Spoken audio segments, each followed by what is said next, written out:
واقعہ حضرت خالد بن ولید رضی اللہ عنہ قسط نمبر 214 اپنا اسلامک اسٹوڈیو۔ یہاں کیسی گزر رہی ہے؟ اختم مون نے پوچھا۔ یہ بھی کوئی پوچھنے والی بات ہے؟ کرسٹی نے جھوٹ بولا۔ مجھ جیسی لڑکی کسی کے ہاتھ چڑھ جائے تو کیا بغیر پوچھے یہ نہیں سمجھا جا سکتا کہ اس کی کیسی گزر رہی ہے؟ میری ہر رات کسی نہ کسی سالار کے خیمے میں گزرتی ہے۔ کچھ راتیں سپہ سالار کے خیمے میں گزاری ہے، لیکن وہ بڑا محتاط آدمی ہے۔ کچھ دیر بعد خیمے سے نکال دیتا اور اپنے پاس نہیں رکھتا تھا۔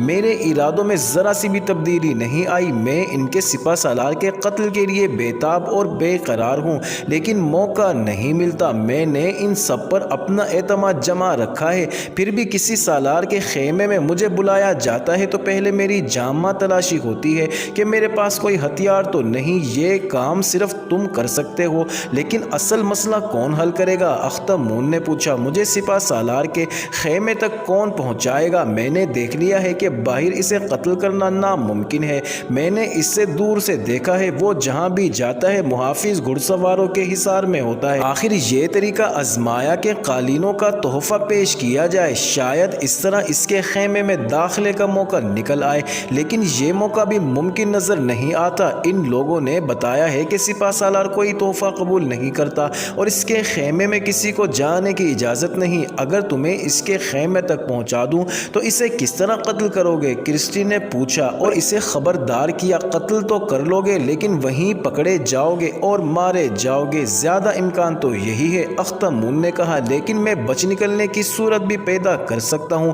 ہم دو آدمی قالین لے کر اس کے خیمے میں جائیں گے اور قالین زمین پر بچھا دیں گے۔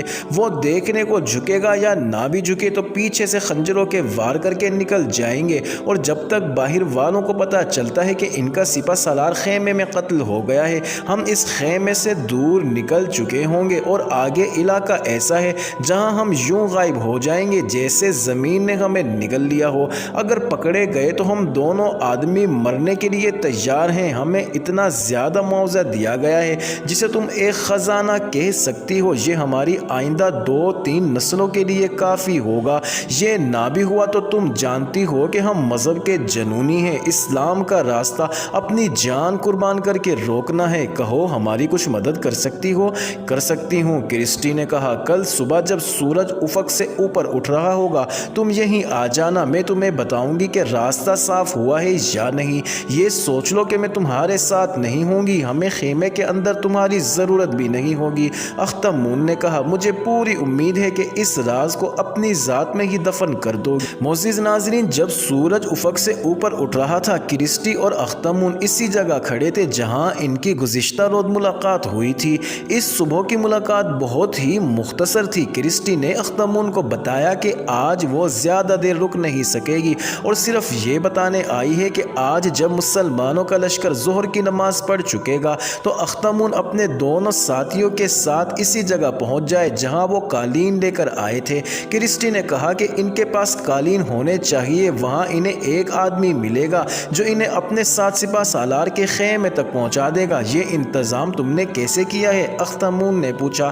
مجھ جیسی لڑکی کیا نہیں کر سکتی؟ کرسٹی نے کہا، میں نے رات سپہ سالار کے خیمے میں گزاری ہے اور اسے بتایا کہ وہ مصر کے قالین کم از کم دیکھ ہی لیں۔ وہ مان تو نہیں رہا تھا، لیکن میں نے منوا لیا اور اس نے اپنے ایک محافظ کو کہہ دیا ہے کہ قالین والے آئیں تو انہیں اس کے خیمے میں پہنچا دیا جائے۔ اسی روز ظہر کی نماز حسب معمول پورے لشکر نے باجماعت عمرو بن عاص کی امامت میں پڑھی اور نماز سے فارغ ہو کر عمرو بن عاص اپنے خیمے میں چلے گئے۔ انہوں نے دیکھ لیا تھا کہ 3 آدمیوں نے قالین زمین پر رکھے کھڑے تھے۔ عمرو بن عاص نے ان کی طرف توجہ نہ دی، صرف انہیں دیکھا۔ خیمے میں پہنچنے کے کچھ ہی دیر بعد ایک محافظ خیمے میں داخل ہوا اور بتایا کہ قالینوں والے 3 آدمی آ گئے ہیں۔ عمرو بن عاص نے کہا کہ انہیں اندر بھیج دیا جائے۔ محافظ باہر نکلا اور 2 آدمی مسلح کے سائز جتنے 2-4 قالین اٹھائے خیمے میں داخل ہوئے۔ عمرو بن عاص نے کہا کہ کھول کر دکھائیں۔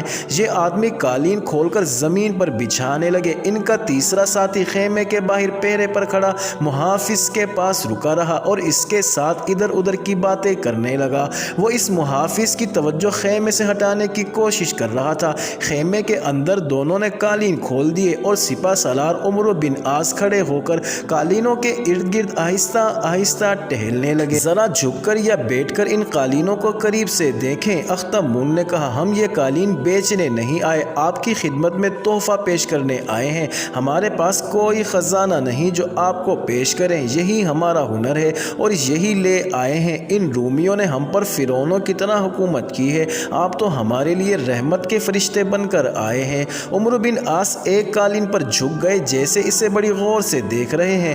اختمون آہستہ آہستہ ان کے عقب میں آ گیا، اس کا دایاں ہاتھ کپڑوں کے اندر چلا گیا، یہ ہاتھ باہر آیا تو اس کے ہاتھ میں خنجر تھا۔ عمرو بن عاص کی اس کی طرف پیٹھ تھی، خنجر اوپر اٹھا اور بیشتر اس کے کہ یہ عمرو بن عاص کی پیٹھ میں اترتا۔ عمرو بن عاص حیران کن تیزی سے جھکے جھکے پیچھے کو مڑے، سیدھے ہوئے اور جھپٹ کر اختمون کے اوپر اٹھے ہوئے بازو کی کلائی پکڑ لی اور اس قدر زور سے مروڑی کہ اس کے ہاتھ سے خنجر نیچے گر پڑا، اور اختمون اتنا طاقتور جوان ہونے کے باوجود اس طرح بل کھا گیا کہ اس کی پیٹھ عمرو بن عاص کی طرف ہو گئی۔ اختمون نے اپنے ساتھی سے کہا کہ نکالو خنجر، دیکھتے کیا ہو۔ اس کا ساتھی اپنے کپڑوں کے اندر سے خنجر نکالنے لگا تو خیمے کے باہر کھڑا محافظ بڑی تیزی سے خیمے میں داخل ہوا۔ اس کے ہاتھ میں ننگی تلوار تھی، وہ اس قدر پھرتیلا تھا کہ خیمے کے دروازے میں نظر آیا اور دوسرے لمحے اس کی تلوار کی نوک اختمون کے ساتھی کے سینے میں چبھ رہی تھی۔ محافظ نے اسے خنجر پھینک دینے کو کہا تو اس نے بڑے اطمینان سے خنجر پھینک دیا۔ سپہ سالار عمرو بن عاص نے شاید کوئی آواز پہلے ہی مقرر کر رکھی تھی جو انہوں نے منہ سے نکالی تو محافظ جو اسی آواز کے انتظار میں تھا کمان سے نکلے ہوئے تیر کی طرح خیمے میں آیا اور اس شخص کو اپنے قابو میں لے کر اسے نہتہ کر دیا۔ اختمون عمرو بن عاص کے قابو میں تھا۔ ان کا تیسرا ساتھی جو باہر کھڑا تھا اسے ابھی معلوم نہیں ہو سکا تھا کہ خیمے کے اندر کیا ہو رہا ہے۔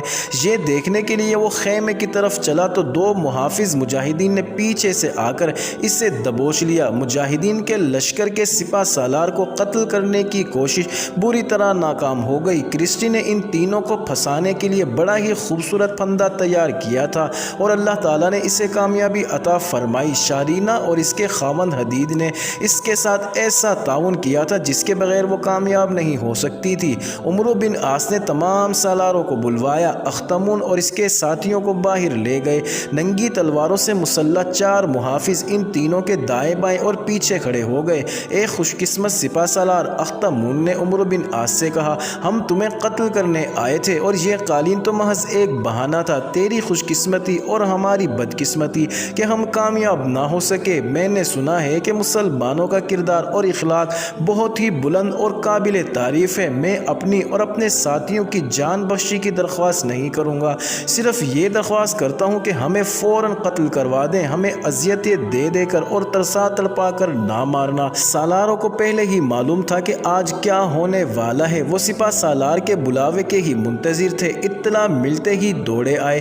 عمرو بن عاص نے انہیں بتایا کہ یہ درخواست کرتے ہیں کہ انہیں فوراً قتل کر دیا جائے اور ایذا رسانی سے بچایا جائے۔ سالار یہ سن کر خاموش رہے، انہیں یہ معلوم تھا کہ ان تینوں کو سزائے موت ہی دی جائے گی، لیکن عمرو بن عاص نے فیصلہ سنایا تو سب ایک دوسرے کے منہ کی طرف دیکھنے لگے۔ میں تمہیں معاف کرتا ہوں، عمرو بن عاص نے کہا، تم مجھے قتل کرنے آئے نہیں بلکہ بھیجے گئے تھے۔ میں تمہیں یہاں بھیجنے والے کو قتل کر آؤں گا۔ تم آزاد ہو، واپس جاؤ اور اپنے جرنیلوں اور بزنطیہ میں بیٹھے ہوئے اپنے بادشاہوں کو بتانا کہ مرد میدان میں آ کر لڑا کرتے ہیں، یوں اپنے دشمن کو فریب کاری سے قتل کروانے کی کوشش عموماً شکست کا باعث بنا کرتی ہے۔ انہیں کہنا کہ اسکندریہ کی دیواروں اور قلعہ بندیوں کی پناہ سے باہر آؤ اور لڑ کر ہمیں یہاں سے پسپا کرو۔ تمہارے پاس اتنی زیادہ فوج ہے جس کے مقابلے میں میرا یہ لشکر کچھ بھی نہیں، آؤ اور اس چھوٹے سے لشکر کو کچل ڈالو۔ یقین نہیں آتا سپہ سالار اختمون نے کہا، تو ہمارے ساتھ کھیل کھیل رہا ہے، ہمارا مذاق اڑا رہا ہے، ہم اسے جذباتی اذیت سمجھتے ہیں۔ مسلمانوں کے کردار کی تو ہم نے کوئی اور ہی کہانیاں سنی تھی، ہم قتل ہونے کے لیے تیار ہیں۔ تیرے قتل کا عہد ہم نے یہ قبول کر کے کیا تھا کہ ہم زندہ واپس نہیں جا سکیں گے، اور میں عہد کر چکا ہوں کہ تم زندہ واپس جاؤ گے۔ عمرو بن عاص نے کہا، تم نے ہمارے کردار کی جو کہانیاں سنی ہیں ان میں یہ کہانی سب سے زیادہ دلچسپ اور انوکھی ہوگی جو تم باقی عمر لوگوں کو سناتے پھرو گے۔ اختمون اور اس کے ساتھی حیرت میں ڈوبتے چلے جا رہے تھے۔ انہیں بڑی مشکل سے یقین آیا کہ سپہ سالار نے انہیں معاف کر دیا ہے۔ مجھے صرف ایک بات بتا